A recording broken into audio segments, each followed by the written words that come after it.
Hi, and welcome to Ivy English. I'm Karen. And I'm Chris Gorski. Today is October 3rd, and we are on page 10 in your magazines. And today we're going to talk about a strangely attractive smell in a very unlikely place.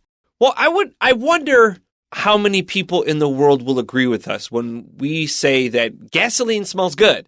I don't know if it smells good, but it has an attraction. Yeah, I enjoy the smell. Let me just say, so today our story is about the sweet, dangerous attraction of gasoline. And I agree. I like the way it smells. When I was at the gas station as a child, this smells pretty good. I'll take a big sniff of the air. Another thing that we often appreciate of gasoline is the rainbow colors we see on a puddle when there is a layer of gas on the top, or gasoline. There, next to the neighborhood gas station growing up, there was a sledding hill, and next to the sledding hill, there was a dirt path, and the road was very uneven, and so we'd have large puddles that would collect after heavy rain, and we would ride our bikes through it and get covered in mud. We used to call it mudding. And we'd also get covered in gasoline. So we were filthy and covered in gasoline. And it's thinking back as an adult that was probably not the best idea. But as a kid, you had a great time. That's right. And I remember seeing those rainbow colors and thinking it was so beautiful. And I think I told my sister or some adult, I said, "Oh, that's so pretty." And they said, "That's gasoline." It made this sort of like something I shouldn't like, even though it was quite beautiful. Yeah, I suppose that's one of those funny things that not everything beautiful is great. There's something kind of similar. Have you seen the movie The Gods Must Be Crazy? No. Okay, you need to see that. It's about the Bushmen of South Africa. It's the Kong people. And in one scene, I think it is a four-wheel vehicle has come through, all-terrain vehicle. And then the Bushman looks at it and he says, "And the earth was very beautiful," because it was the track prints left. And it had a very pretty pattern to it. And it's very funny in the movie because it's this horrible vehicle, but it's made a beautiful pattern in the earth. You know, I have seen parts of this. I didn't remember the name, and then you describing the story. I did see parts of this when I was a teenager. We had some guys that were really into certain kinds of comedies. And this was like in one of we were at a summer camp, and there's this one cabin with a TV, and we'd all gather around and watch films like this. It's absolutely worth watching, and it's also got a part 2. The reason I am so interested in it is because I teach phonetics, and the Bushmen speak a click language, so they have sounds like and it's really fun to hear them speak the language in the film. All right, let's get back to our topic for today. This is something else left by a car that somehow attracts us, even though it's not a really healthy thing. Our title again is The Sweet, Dangerous Attraction of Gasoline. There is something about the sweet smell of gasoline that appeals to many people. Gasoline is made from a mixture of compounds, including benzene, which is added to enhance the performance and fuel efficiency of gasoline. This chemical is largely responsible for gasoline's unique smell. Benzene has a naturally sweet scent that our noses are highly sensitive to. It takes just 1 part per million in the air for the human nose to detect its presence. Interestingly, in the past, benzene was used in aftershaves and even as a solvent for removing caffeine from coffee. However, these applications were brief due to benzene's classification as a known carcinogen and its potential risks when it is inhaled in high concentrations or over extended periods. There are 2 theories that attempt to explain why individuals are attracted to the smell of gasoline. The first revolves around the power of scent to arouse vivid memories. Smells can trigger specific recollections associating familiar aromas with nostalgic experiences. The second theory focuses on the physical effect of benzene on nerve receptors. Inhaling benzene and other hydrocarbons can temporarily suppress the nervous system. This may result in a euphoric sensation similar to the effects of alcohol or certain drugs. While these theories offer potential explanations, it's worth mentioning that the science behind the attraction to the scent of gasoline is still not conclusive. Limited research has been conducted on the topic, and scientists continue to uncover new mysteries surrounding the complexities of our sense of smell. Therefore, while some may enjoy the smell of gasoline, it's essential to be mindful of its potential risks and avoid intentional exposure to harmful odors like gasoline for too long. Now, I think this is an interesting topic because it does bring back some memories for me, and I'll mention them when we get to that part in the article. Our title again is The Sweet, Dangerous Attraction of Gasoline. Here we have some words that are kind of opposites of each other or somehow in conflict. So sweet, you're thinking of something wonderful and desirable, but then we see dangerous, and they go, uh-oh, better watch out. Attraction. And so it's attracting you to it while there may be some danger involved. So I think this is kind of a provocative title myself. I do too. I read this and it made me want to read more. It's a good use of kind of balancing words. And I will say, sometimes you read a title and it's like, okay, I'm just going to read this. But this really compelled me to want to look at it. Yeah, me too. Okay, our first paragraph. There is something about the sweet smell of gasoline that appeals to many people. I don't know if I have ever heard that smell called sweet. On the other hand, we all recognize that smell. And maybe once we smell it, we know it's not good for us, but we might go, and we're kind of attracted to it, even though we don't want to be. I agree that I had never thought of gasoline as smelling sweet, but I do agree that I like the smell and it is attractive. As a kid, I assumed it wasn't good for you, but I didn't know that for certain. And actually, I would walk by gas stops and just take a big old sniff of air. Yeah, I think a lot of people did that. That reminds me of something similar, where something similar happened. And that was in class. When I was young, they used this purple ditto machine. It printed out purple. And right after it was printed out, it had a very strong smell of alcoholic spirits. And it wasn't like an alcoholic drink. It had a very specific smell. And the teachers were often late, and they just printed up the handouts, and we got them. And everybody was putting them up to their nose because it had such a special smell. And that also was spirit-based. Yeah, when I was a kid, we used those. Those went out of fashion by the time I was in high school. Mm-hmm. But yeah, I remember getting those warm dittos. It's like a purplish ink, right? They weren't warm; they were cool. I remember the paper being warm, but I could be so I was at the end of the dittos. So I wonder if I'm not conflicting the two memories here. As you say, they're cool, and I'm thinking, no, they were warm. Because it was alcohol. But it's alcohol, right? And alcohol evaporates quickly, so they were cool. That's right. So when you say this, I'm thinking, I wonder if I'm not smushing two memories together, Maybe. getting like Xerox copies are hot. Copies Those are warm, and but I'm thinking of the idea of like holding the paper and smelling it, and I'm just smushing two ideas together. Isn't that funny? They were cool. No, it's not funny. It's very logical. But anyway, that's another smell that we knew probably wasn't good for us because it smelled like alcohol. It was some kind of alcohol-based chemical, but we couldn't resist it. So that often happens with gasoline. All right, so it appeals to many people. Appeals to, this is a good verb to use. It appeals to, it attracts people.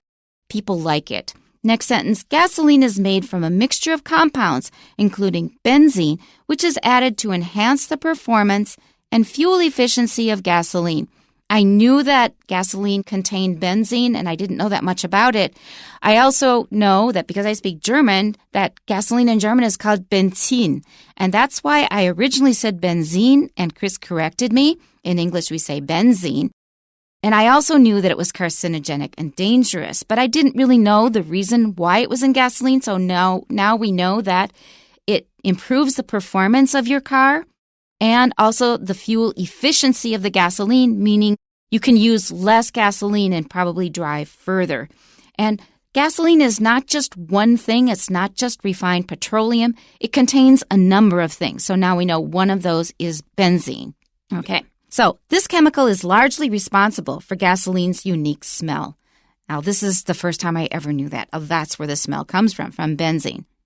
So let's look at the word compound from our last sentence. This is one of those words that, generally speaking, you know what it means in English. It's like two things together. But scientifically, it does mean something a little bit different. It's just not two things slammed together.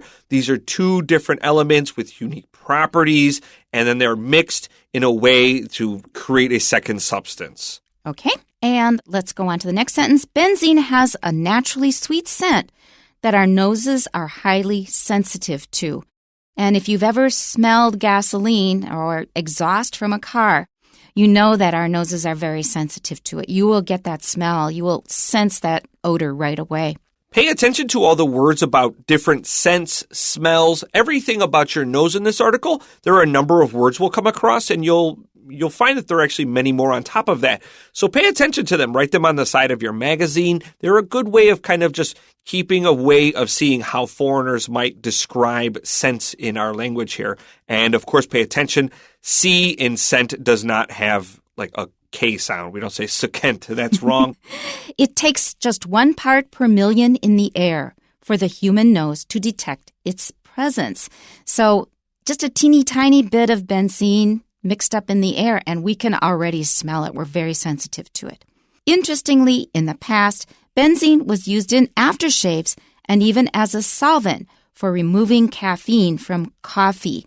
The first one is scary enough. The second one is really scary because aftershaves, that's something that a man might put on after they have shaved in order to smell nice, and it also helps heal all these nicks that you have after you've shaved your face.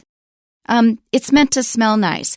So you'll be taking a deep whiff of it. If there's benzene in there, you're smelling something that's not good for you.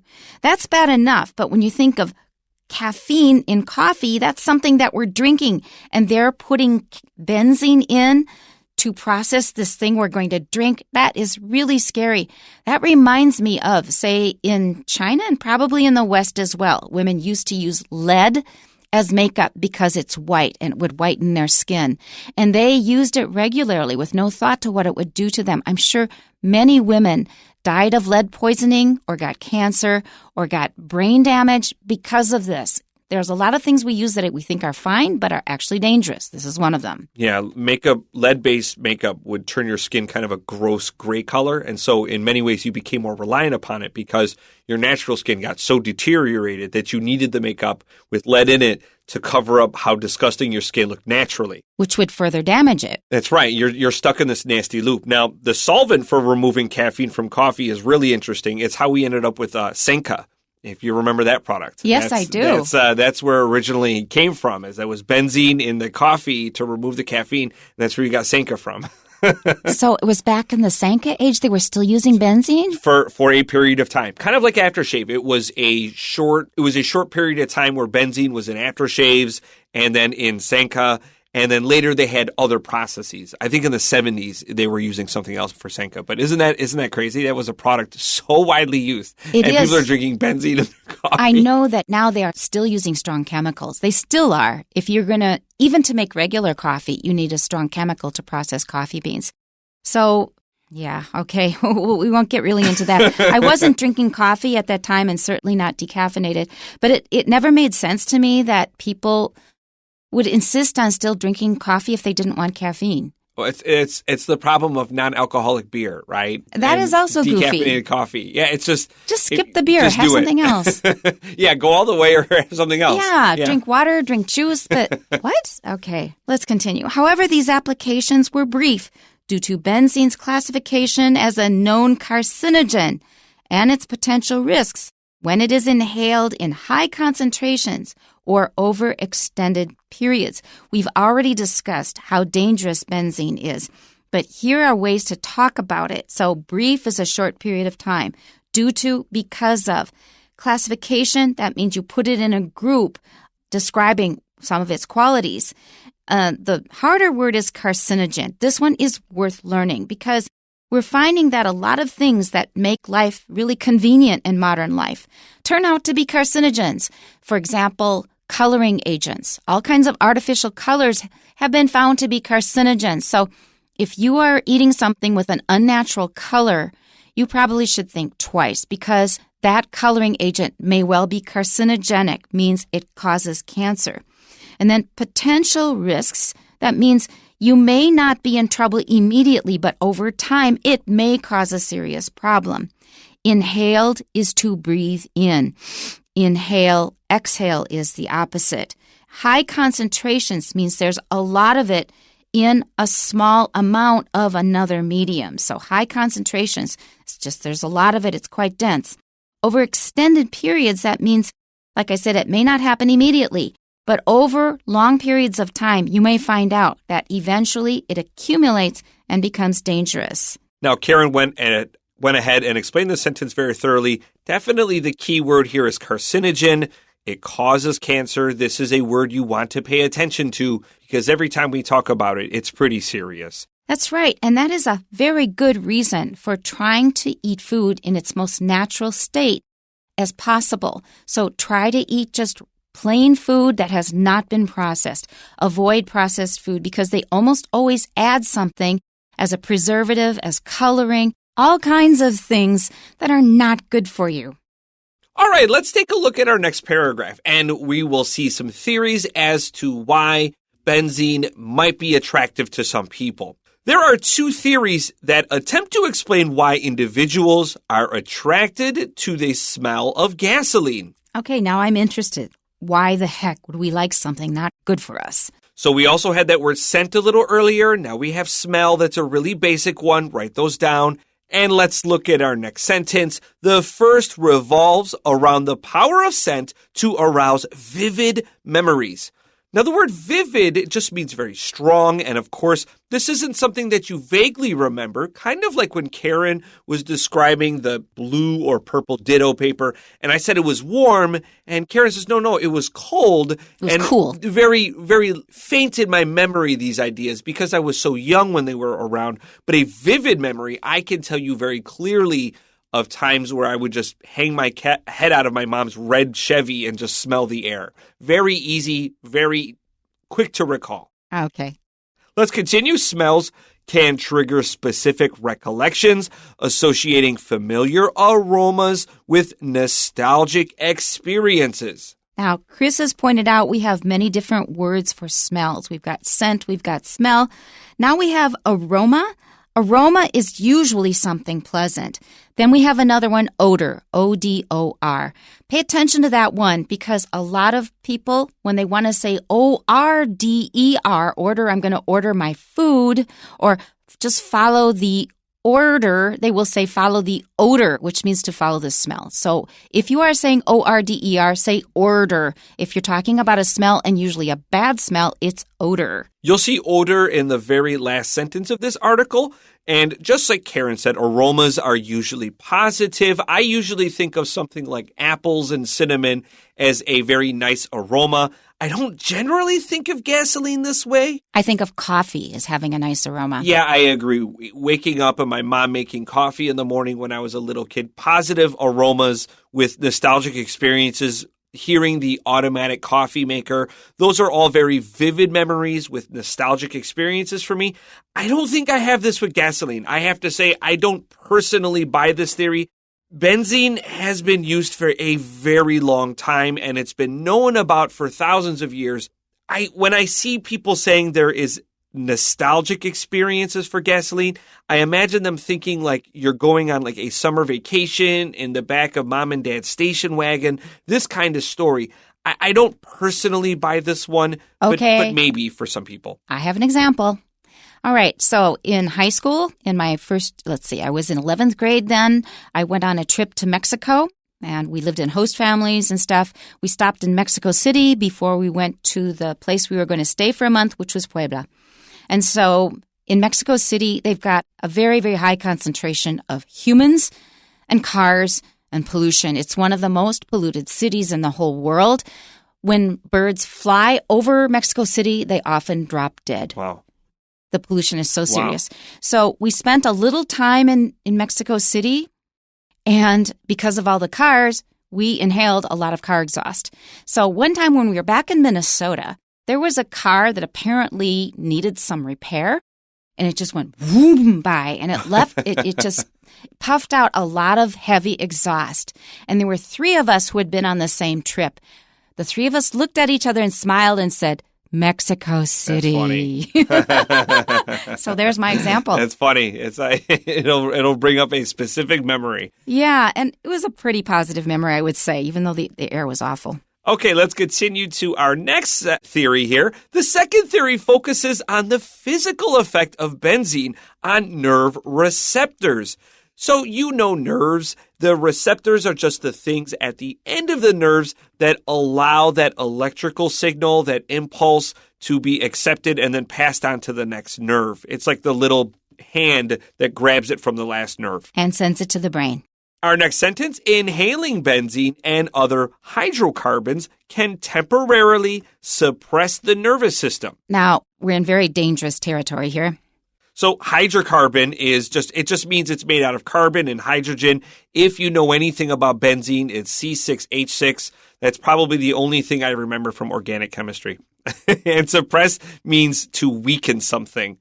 Our next sentence, this may result in a euphoric sensation similar to the effects of alcohol or certain drugs. Which will interest a lot of people. You can get a little bit high on it. Be careful of euphoric. Let's go to our next paragraph. While these theories offer potential explanations, it's worth mentioning that the science behind the attraction to the scent of gasoline is still not conclusive.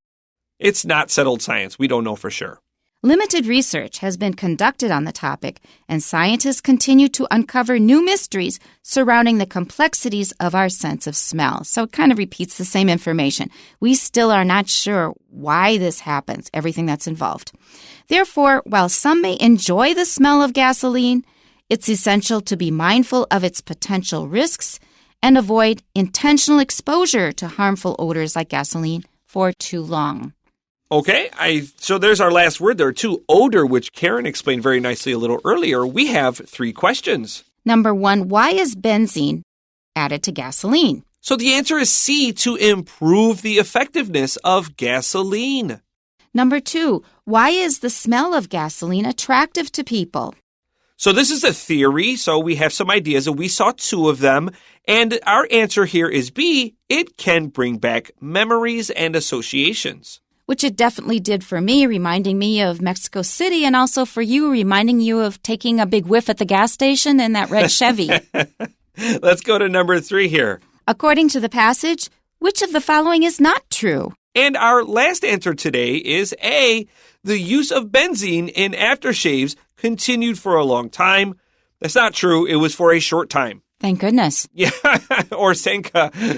Sanka is definitely the shocking one for me. So, Karen, I have a word game for us. Okay. I'm going to fire some rapid-fire words about smelling at you, and I want you to tell me an associated word, food, whatever it may be. Okay, So smell. Nose. Nose.